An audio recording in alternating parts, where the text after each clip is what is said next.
In this video, let's go through Flutter Roadmap for beginners. Step 1. Learn basic Dart. Dart is a programming language used for Flutter development. A really good resource to learn Dart would be this site. Step 2.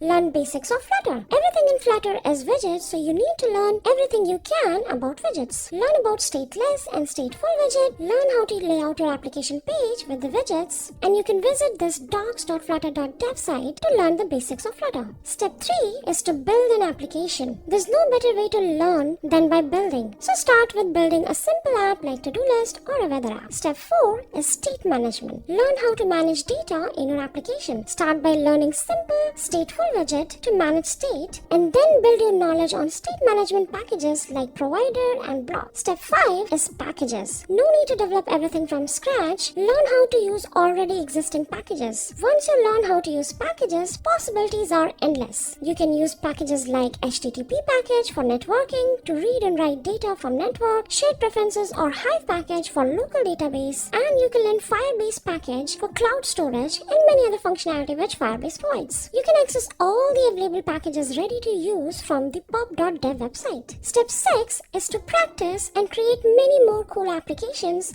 and deploy them to Play Store or App Store to become an expert Flutter developer. Happy learning!